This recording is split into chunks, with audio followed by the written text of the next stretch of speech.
Boa noite, a paz do Senhor Jesus, amém? É uma alegria estarmos na casa do Senhor. Gostaria de te convidar a ficar de pé para juntos lermos a palavra do Senhor no livro do profeta Naum, capítulo 1.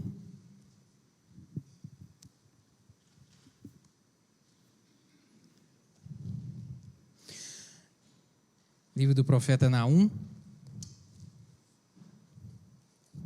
Tem na Bíblia, tá? Não se preocupe. Capítulo 1, verso 7.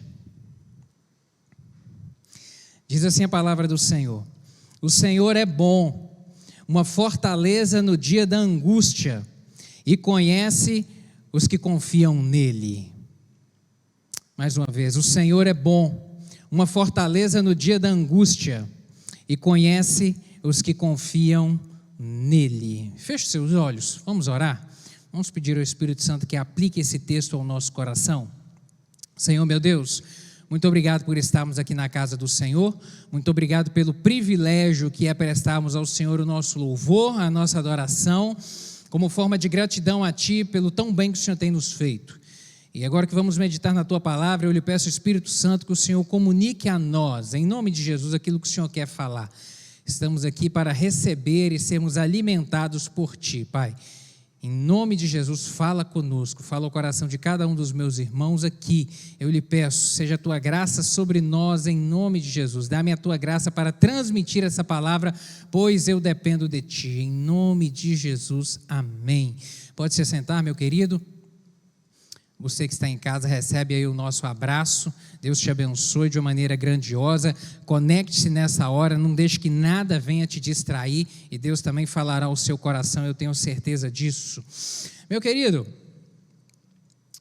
livro do profeta Naum, para a gente contextualizar aqui esse momento, essa mensagem trazida aqui pelo profeta Naum foi uma sentença de condenação ao povo assírio, aos ninivitas.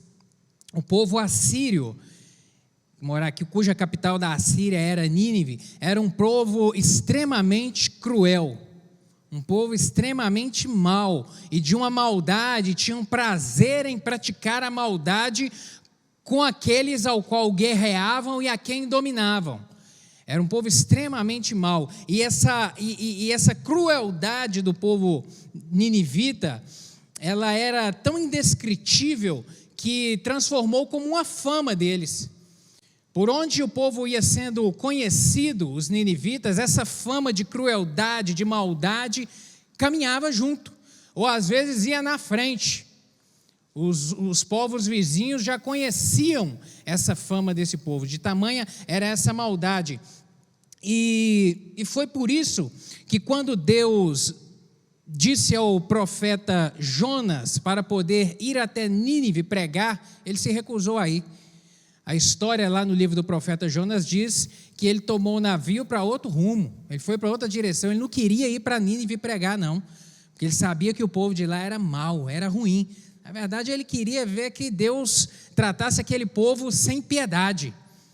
E aí nós sabemos a história da tempestade, do grande peixe que o engoliu, e 3 dias depois o deixou na praia, e ele chegou até Nínive, e lá ele pregou o evangelho, porque era para isso que Deus o levantou, para que ele fosse até lá e pregasse para que o povo se arrependesse. Deus é Deus de misericórdia, né? E o profeta Jonas vai e prega, e o povo se arrepende, se converte do seu mau caminho e passa a seguir ao Senhor. Mas cerca de 150 anos depois, chega esse momento aqui do profeta Naum. E durante esse tempo, o povo ninivita e os assírios, de uma maneira geral, eles deixaram a mensagem de Deus de lado. Eles voltaram à prática da idolatria e à prática da maldade e da corrupção do seu coração, de uma maneira tal que a paciência de Deus se esgotou. E aí Deus levanta o profeta Naum para poder proferir essa sentença de condenação do povo aqui. Essa sentença de condenação de uma destruição iminente que viria ali. Infelizmente o tempo passou e eles vieram a se esquecer do perdão de Deus e da misericórdia de Deus que estendeu sobre a vida deles ali. Sabe, querido, o que eu já vejo de início aqui é que a paciência de Deus, ela não pode ser interpretada como fraqueza. Deus, ele é um Deus muito paciente, muito misericordioso. Às vezes nós, quando vemos a maldade, né, a nossa intenção seria que Deus exterminasse o mal, acabasse com a pessoa, sabe, aquele que pratica a maldade, aquele que tem prazer em causar o mal a alguém. Às vezes nós, dentro do nosso coração, às vezes a gente deseja isso, mas Deus não, Deus é diferente. O amor de Deus pela humanidade, pelo ser humano que Ele criou, é sem tamanho. E a sua paciência é uma das qualidades que agregam esse amor. Ele é paciente, a Bíblia diz que Ele é longânimo, Ele é perdoador, mas Ele não é bobo, Ele não é fraco, Ele não é fraco. A sua paciência não pode ser interpretada como fraqueza. Na verdade, é misericórdia do Senhor com a vida desse povo nessa época e para conosco também. Que Deus assim age conosco até os dias de hoje. Mas eu gostaria de chamar a sua atenção para exclusivamente esse verso 7, onde o profeta vem dizer: o Senhor é bom, uma fortaleza no dia da angústia, e conhece os que nele se refugiam. Outras versões dizem os que nele confiam. Esse texto aqui, o profeta ele pronuncia 3 verbos aqui para poder adjetivar Deus. 3 verbos. Ele utiliza o verbo ser, conhecer e refugiar. Ser, conhecer e refugiar. Ele pinça essas 3 características de Deus aqui, sabe? Para poder trazer, evidenciar aqui para o povo quem era Deus. Porque o profeta Naum conhecia Deus. Ele sabia quem era Deus. E nessa noite eu gostaria de compartilhar contigo esses 3 verbos aqui, porque o Espírito Santo ministrou tanta coisa ao meu coração nesses 3 verbos, e eu gostaria, e é o meu desejo nessa noite, que você tenha uma compreensão a respeito do Senhor alargada nessa noite. E eu quero começar com esse verbo ser. Ele vem dizer que Deus é bom. Ele vem dizer Deus é. O profeta vem trazer aqui um conceito sobre Deus. Deus é. E aí eu quero te perguntar, quem é Deus para você? Se alguém te parar na rua e te perguntar quem é Deus para você, o que você responde? Quem é Deus para você?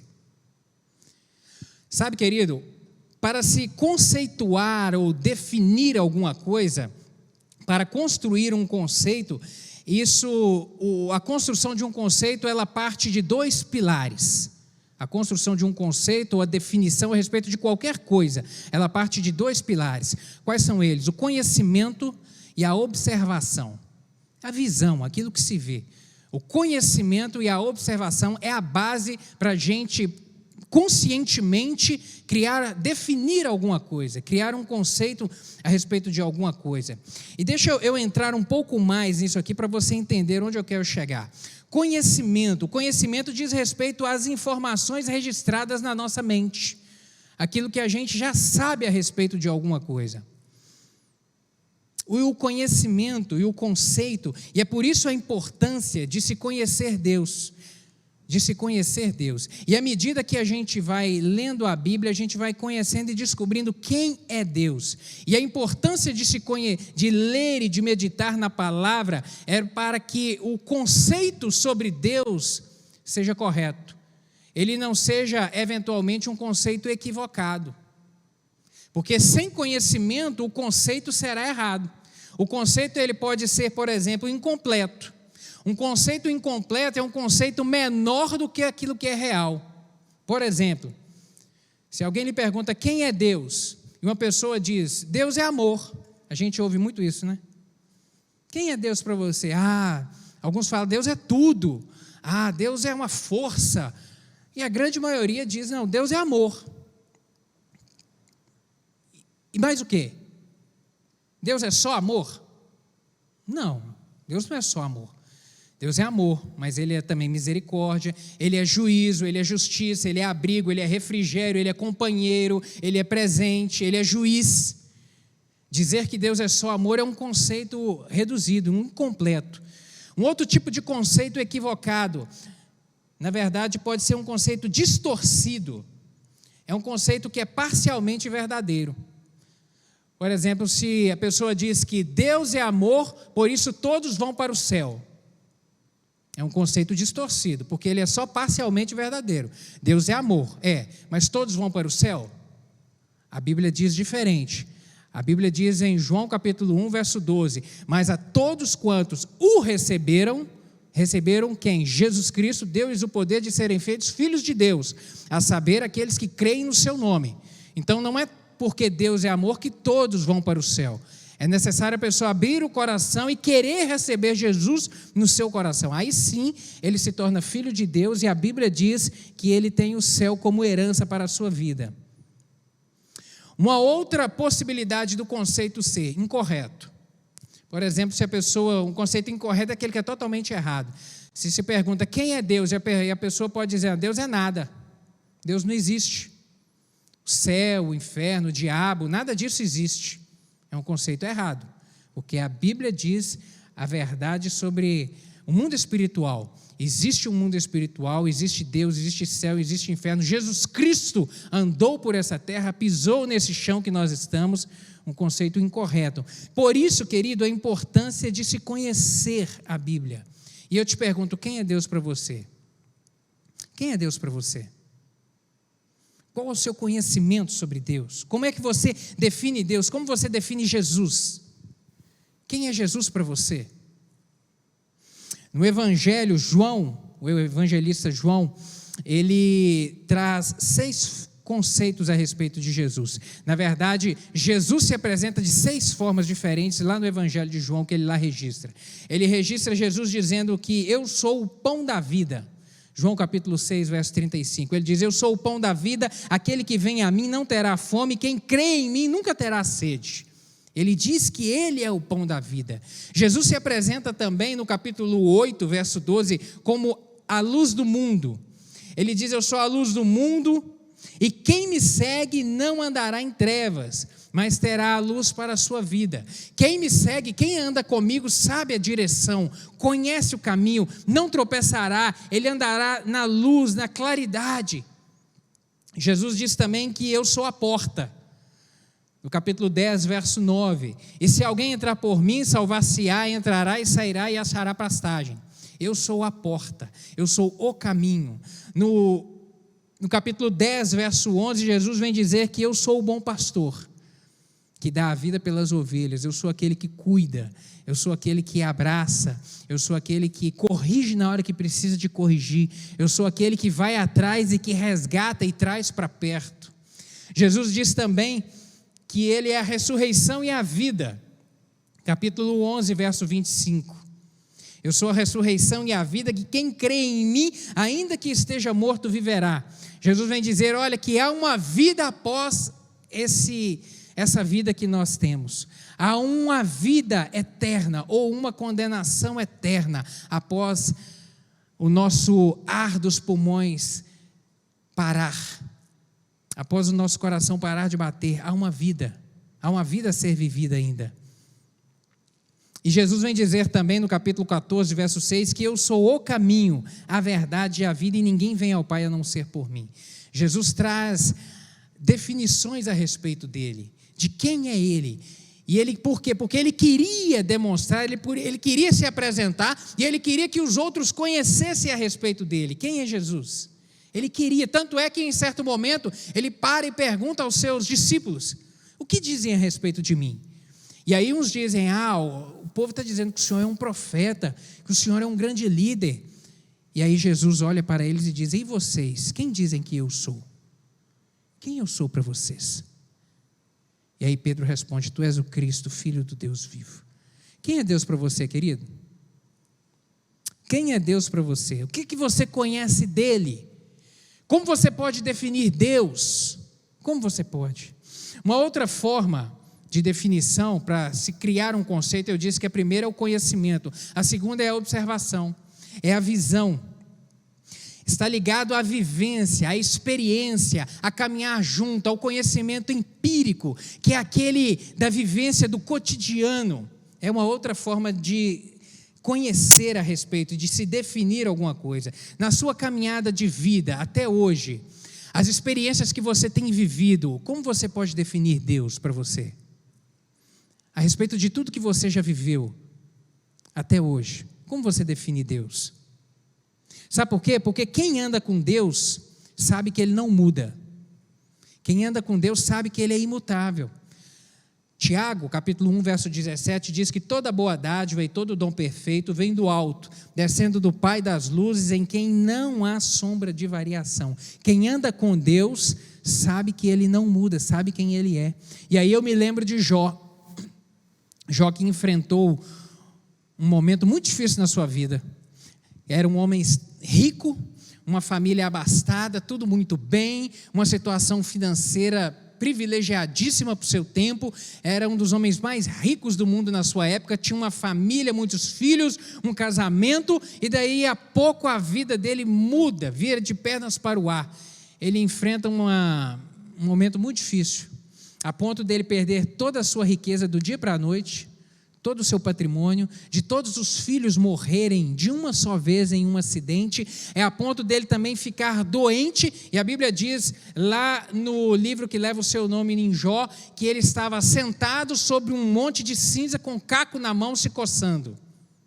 Era uma tribulação que ele estava passando que Deus permitiu, uma grande prova, mas que a vida dele foi mudada. E ali naquele tempo que ele passou, a Bíblia diz que ele não negou, mas que ele perseverou em confiar de que Deus era Deus de misericórdia e que Deus restauraria a sua sorte, e a vida dele é mudada, porque quando aquele período de prova encerra, lá no capítulo 42, verso 5, ele vai dizer: eu te conhecia só de ouvir falar, antes eu te conhecia só de ouvir falar, Deus, mas agora os meus olhos te veem. A vida dele foi transformada, Deus deu para ele o dobro de patrimônio, Deus deu para ele o dobro de filhos, Deus restaurou a sua dignidade, Deus restaurou a sua posição social, e agora ele, depois desse tempo, ele olha para trás e fala: Deus, agora eu te conheço. Eu te conhecia porque daquilo que os antepassados me falaram a respeito do Senhor, mas aí com essa experiência ele vem dizer: não, mas agora os meus olhos te veem. Uma experiência que ele teve, marcante na sua vida. Uma outra forma de experiência de quem anda com Deus é que vivencia fatos extraordinários. Quem anda com Deus vivencia fatos extraordinários, querido. Quem anda com Deus tem história para contar. Quem anda com Deus tem vitória para poder contar. Eu me lembro de Pedro andando sobre o mar, eu me lembro de Moisés sendo usado por Deus para abrir o mar vermelho, eu me lembro de Daniel dentro da cova de leões, famintos que o estraçariam em minutos, mas que passaram a noite deitado do lado dele, tendo que olhar para aquele filé ali, doido para avançarem, mas a Bíblia diz que o anjo fechou a boca dos leões. Quem anda com Deus tem história para contar. Quem anda com Deus tem história extraordinária, vivencia coisas extraordinárias na sua vida, meu querido. Quem anda com Deus também é marcado por Ele. Eu me lembro de Estevão, que ali no início da igreja primitiva teve a coragem, porque conheceu Jesus, porque viu os ensinamentos e deixou que aquilo penetrasse no seu coração, foi marcado de uma maneira tão intensa que ele teve a coragem de se posicionar e enfrentar os religiosos da sua época e não negar Jesus e dizer que Jesus era o Filho de Deus que veio ao mundo e que eles haviam condenado ele à morte e que ele era o Filho de Deus, e em razão disso ele pagou com a sua vida essa afirmação, mas não teve medo de negar Jesus. Me lembro do apóstolo Paulo, que ele nas suas cartas diz que ele gastou a sua vida em prol do Evangelho, gastou a sua vida para que outros conhecessem essa mensagem, teve a vida marcada, impactada. Aquele que anda com Jesus tem a vida marcada por Ele. Aquele que anda com Deus recebe uma marca no seu coração. Sabe, querido, o que você tem experimentado, o que você tem vivenciado de Deus na sua vida? O que você tem a contar sobre Deus na sua vida? O que você tem a contar? E o meu objetivo nessa noite é trazer consciência para você. É trazer consciência, pois somente com consciência, somente tendo a consciência da abrangência do seu conceito a respeito de Deus, é que você pode perceber, de repente, o quanto está errado o seu conceito, ou quanto o seu conceito está raso, ou quanto ele pode ser melhorado. O quanto você ainda pode conhecer mais de Deus, experimentar mais de Deus na sua vida, para ter um conhecimento ainda maior a respeito dele. Porque à medida que lemos, e o quanto mais meditamos na sua palavra, e nos apossamos dela para a nossa vida, e vivenciamos a caminhada com Deus, a gente começa a perceber algumas coisas dele, outras características, a gente conhece mais ele, e aí o nosso conceito sobre ele vai sendo alargado a cada dia mais, porque a gente vai vivenciando coisas extraordinárias dele na nossa vida, extraordinária. O profeta Oséias, no capítulo 4, verso 6, ele vem dizer: o meu povo perece porque lhe falta conhecimento. A ausência de conhecimento traz sofrimento, a ausência de conhecimento de Deus na vida do homem traz para o homem dificuldade, traz para o homem grande dificuldade, grande sofrimento. Por isso vale a pena empenhar e conhecer e aprofundar. Somente com consciência é que se pode perceber onde você está e até onde você pode chegar no conhecimento sobre Deus. E aí, a partir disso, você perceber onde você está, o que você conhece sobre Deus e onde você pode chegar de experimentar e de vivenciar coisas de Deus na sua vida, é que você pode viver o processo de amadurecimento com Ele. E esse amadurecimento, ele é sem fim, porque o próprio profeta Oséias, no capítulo 6, verso 3, ele vai dizer: conheçamos e prossigamos em conhecer a Deus, porque Ele é ilimitável. Ele é ilimitado, esse amadurecimento não tem fim, porque o nosso Deus, ele é uma fonte inesgotável, para dele nos desfrutarmos, seja de experimentarmos coisas novas a cada dia na nossa caminhada. Querido, a gente tem muito a aprender, você tem muito a aprender ainda. Eu e você temos muito ainda a amadurecer nessa caminhada e a experimentarmos coisas que o Senhor tem reservado, coisas que os nossos olhos não viram, os nossos ouvidos não ouviram e ainda não subiu ao nosso coração, como diz a sua palavra. É aquilo que Ele tem preparado para mim e para você. Amém, meu querido? Amém. Primeiro verbo, portanto, ele vem dizer: Deus é. Quem Deus é para você? Quem Deus é? No outro verbo ele diz: o Senhor é bom, uma fortaleza no dia da angústia. Ele vem dizer que Deus conhece aquele que nele se refugia. Deus conhece. O seu conhecimento sobre Deus, eu vou te dizer que ele pode ser até pouco, mas Deus te conhece muito bem.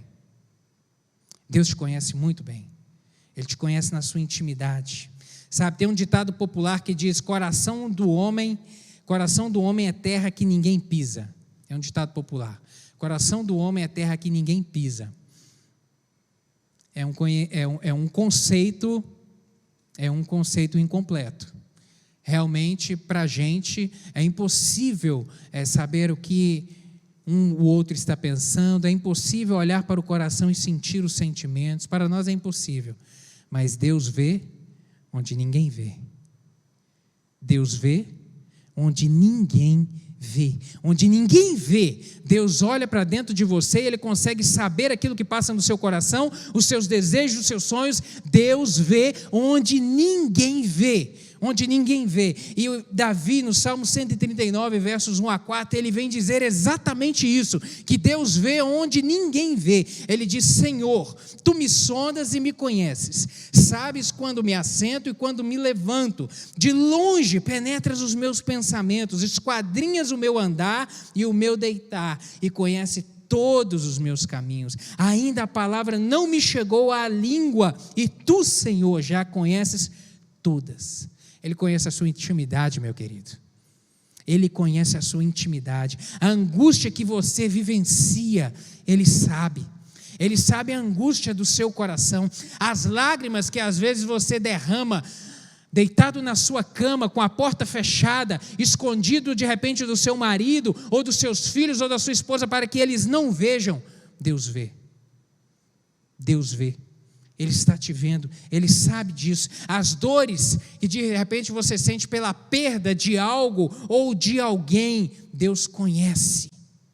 Deus conhece. Você pode não demonstrar isso para aqueles que estão ao seu redor, mas Deus conhece. O sonho de repente de se casar, o sonho de constituir uma família, o sonho de gerar um filho, o sonho de ter uma família, Deus sabe. Ele sabe. O desejo de ter um casamento melhor, Ele vê. Às vezes você até tem um casamento, mas não está bem. Às vezes você está bem profissionalmente realizado, tem uma casa, tem uma família, mas não tem um lar. A sua casa é casa de confusão, o seu casamento é conturbado, o relacionamento com os filhos vai de mal a pior. Deus sabe o desejo do seu coração de ter uma família restaurada.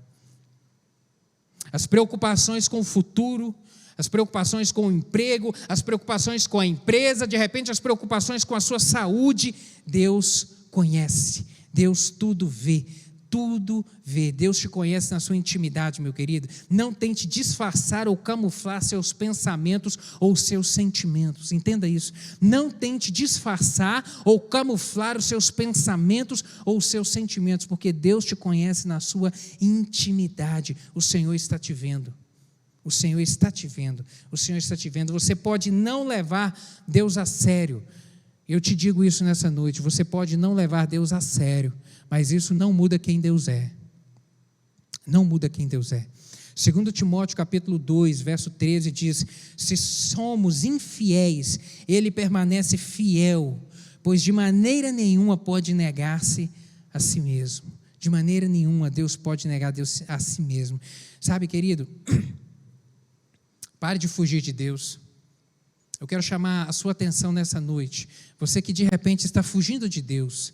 Você que de repente tem portas na sua vida que você se recusa a abrir para Deus. De repente você até já conhece o Evangelho, já frequenta alguma igreja, mas há portas no seu coração que você ainda não abriu para Deus. Ou você ainda decidiu não se entregar a Ele inteiramente. Pare de fugir. Pare de tentar se esconder de Deus de repente atrás dos seus traumas. De repente é atrás dos seus traumas que você tem se escondido. As experiências vividas, às vezes elas podem causar feridas. E feridas que às vezes se transformam em traumas. E que produzem sentimentos. Sentimentos como, por exemplo, o orgulho e a rejeição.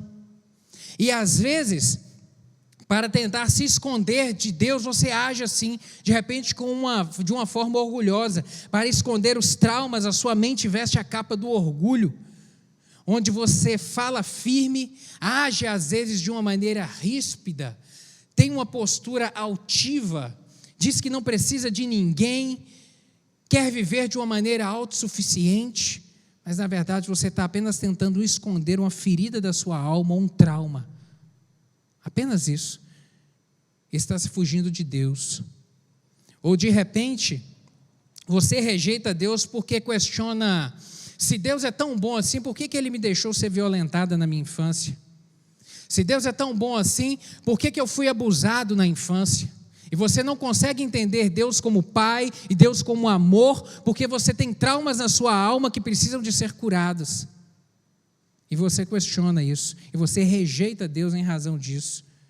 Às vezes por ter perdido um filho de uma maneira trágica, por ter perdido um pai, por ter perdido uma mãe, um parente tão querido, tão próximo. Isso gerou traumas dentro de você e você rejeita Deus porque não consegue ver Deus como amor, como um pai, como alguém que quer te abraçar e quer cuidar de você. Chega de fugir nessa noite. Chega de fugir nessa noite. Em nome de Jesus, chega de fugir.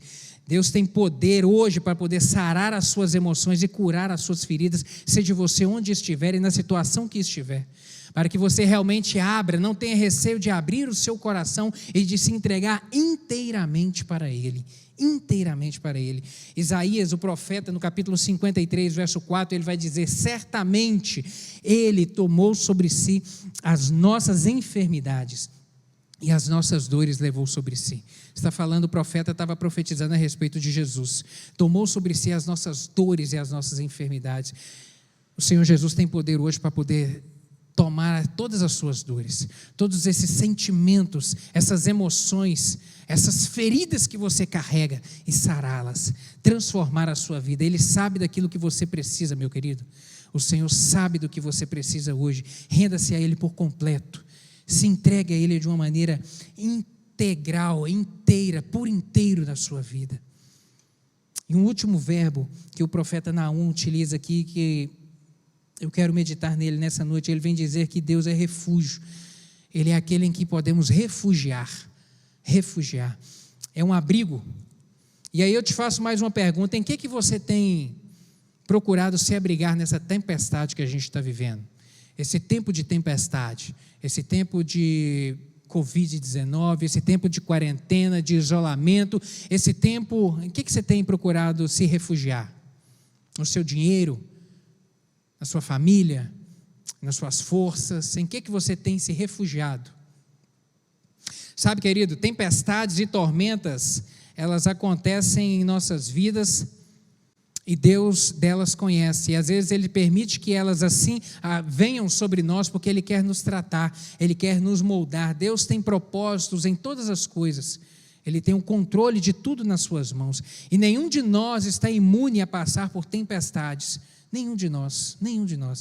O próprio Jesus Cristo disse que no mundo tereis aflições, no mundo teríamos aflições, sabe? Então todos nós estamos sujeitos, e a tempestade às vezes ela não avisa o momento que ela vai chegar, ou às vezes mesmo que seja previsível, nós sabemos que ela está vindo, que ela está chegando, como esse tempo que nós vivemos, como no início do ano nós vivíamos. A gente olhava para o Extremo Oriente no início do ano, e nós aqui do Ocidente sabíamos que o coronavírus já existia, que ele estava vindo, já era previsível que ele chegasse aqui, mas quando essa tempestade chegou, a gente não sabia a direção e nem a intensidade dela.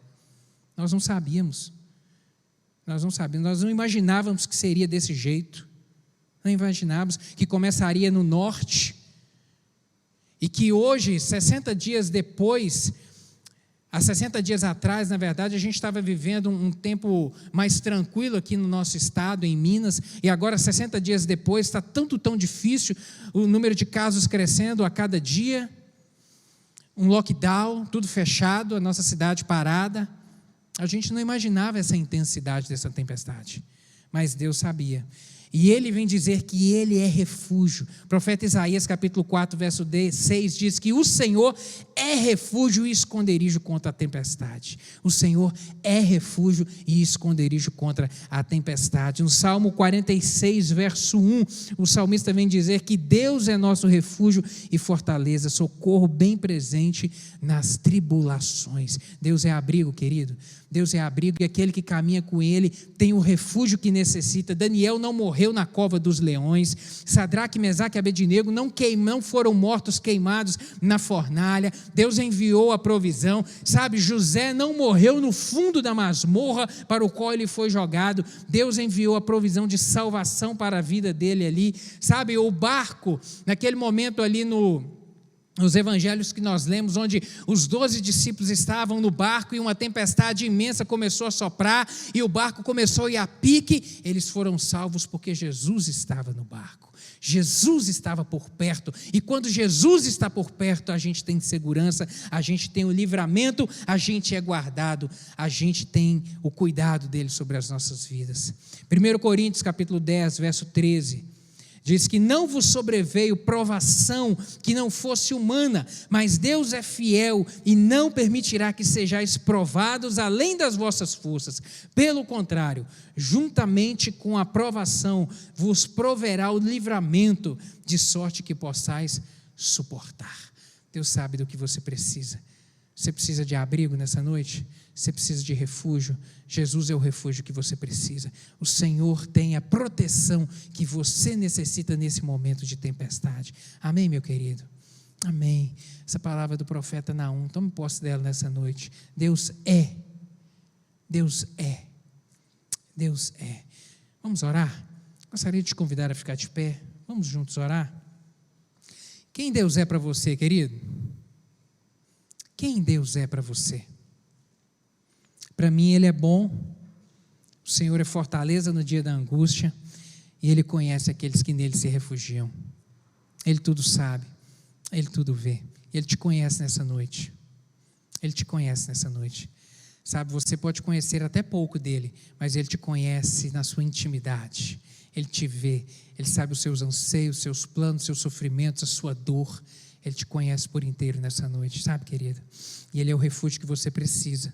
Se essa palavra foi para você, coloca a mão no seu coração e fala: meu Deus, essa palavra é para mim, eu recebo ela nessa noite. Deus, eu não quero ter reservas perante o Senhor, eu quero me abrir por inteiro, eu quero me entregar por inteiro ao Senhor. Meu Deus, eu quero tomar posse, eu quero, em nome de Jesus, viver uma vida nova, te conhecer mais, ter mais experiências com o Senhor. Diga isso: Deus, eu quero mais do Senhor na minha vida, eu quero mais, eu quero me abrigar em Ti, estar seguro no Senhor. Esse é o desejo do meu coração. Senhor Deus, obrigado pela Tua palavra que traz revelação às nossas vidas, eu te agradeço por ela.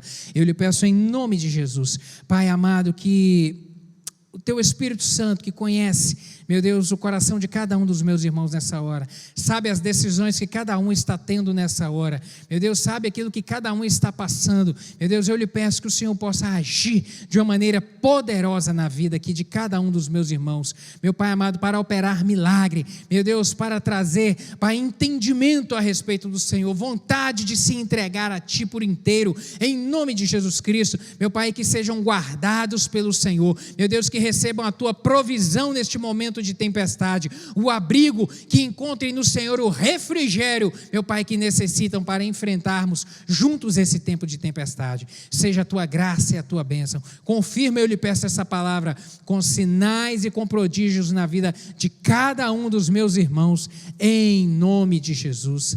Amém. Amém. Eu quero dizer ainda para você que eventualmente está ou aqui ou assistindo essa palavra e entregou a sua vida para Jesus, percebeu que você precisa abrir-se por inteiro para entregar o seu coração a Jesus Cristo. A gente não está podendo ter muito contato, mas se você que está assistindo essa palavra desejar, nos ligue. Tenha ao final desse vídeo, vai aparecer os nossos telefones, o telefone da igreja, pode ligar aqui. Nós queremos te conhecer, nós queremos que você diga: não, eu entreguei a minha vida a Jesus. A gente quer ter contato com você, nós vamos lhe enviar um presente de um livro e nós vamos conversar com você, vamos orar mais por você e vamos te acompanhar. Queremos ter você por perto. Procure-nos, estamos abertos para você. Deus te abençoe em nome de Jesus.